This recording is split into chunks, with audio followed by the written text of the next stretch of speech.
Howdy folks, Trucker Tex here with, well, I've got a WEN 11,000 watt dual fuel generator.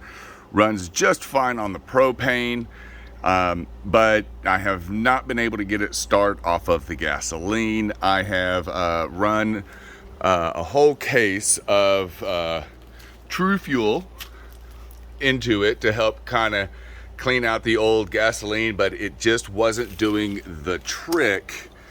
What I ended up doing was pulling my carburetor off right here, pulling the carburetor off, and if you look at the bottom of the carburetor here, you can see there's just a bunch of buildup in there, and then on this here got some buildup. So I'm going to clean this out, and then I've got a small little piece of wire that I am going to use to try and clean out that little gold jet right there and make sure everything is flowing just fine. So let me get this all cleaned up, get it put back together, and I'll try and show step by step with me putting it back together, going right there, and fire it up. All right, so as you see, I've got it run all the way through there, and I came in through down here, and boy, I'll tell you, it was gunked up. I'm gonna work it for a little bit longer and see if I can't get this fully cleaned out. Okay, got the carburetor back on, got it cleaned out, got the bottom little pump put back on and tightened down. Now, one thing I did do before doing all this is I used this and I did drain my bowl. It did drain out some yellow stuff the first time around. I drained it into my little old True Fuel can here. Then I tried to start it again, it wouldn't start. So then I took it off completely, drained the filter, drained the bowl again. And the thing is you've got two parts to the little air filter piece here that holds your carburetor in place. And so before you want to go and put everything back on, you're going to want to get this pushed into place,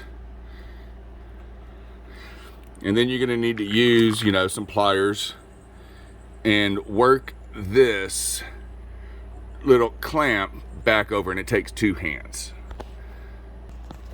Okay, so got this back on. I actually ended up taking this clip, putting it over the nipple, and then pushing the hose back on. It actually goes a whole lot easier that way. Got this line tightened up, and then get it back up in where it needs to go. Got my little cable put in this little hole, and then this piece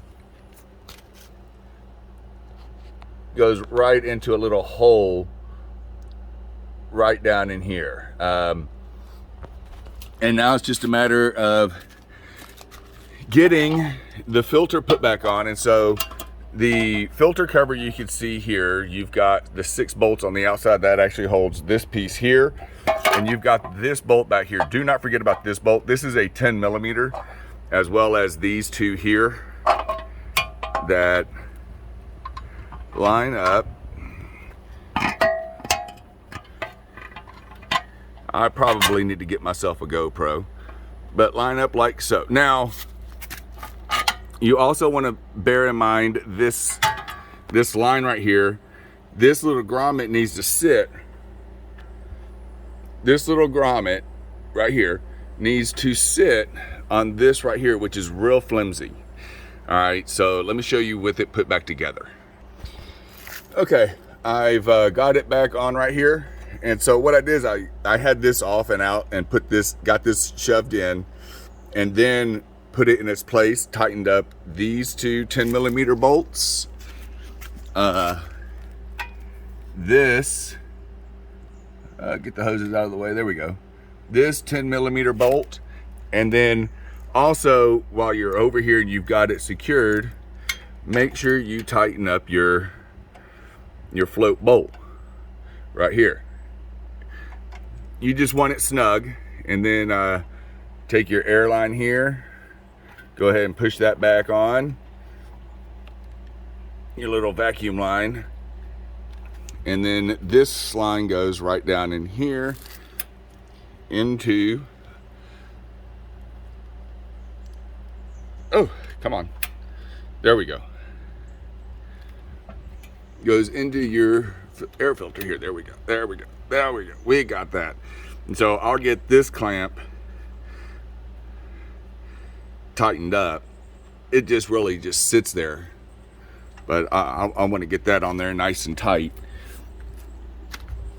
And then your little cover is going to go on like so. And these 6 bolts here are all 8 millimeters. And so you'll want to get these all on, and then you don't want to over tighten them. You just want to get them nice and snug. So let me get that all done. Okay, piece of advice, don't forget the gasket.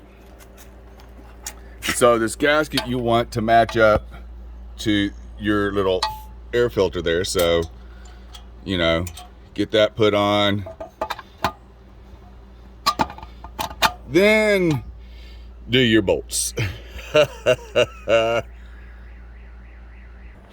Okay, here's the air filters. I've got this all back on. It's just snug, you know, it's not really moving. And so what you want to do first is this one, you want to put this one in first. That's your fine filter, and then your coarse one here. Okay, and then your cover is going to go with this side here is on top, because that's what holds it all into place. And I'm going to tell you, this is a real pain in the ass to get it to clip on the bottom. Okay guys, I have it all back together, but I've got a slight little fuel leak that I'm going to have to deal with. But just to show you that it is working and how easily it is working, I just had it running, so I'm going to leave this. No, we'll go ahead and do that. I'm going to flip this to on, turn my key. And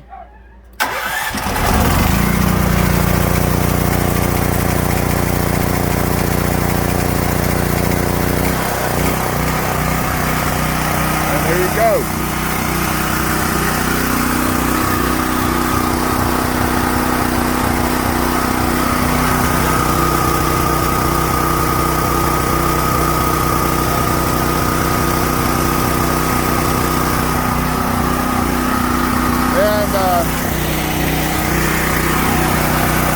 So when you cut it off,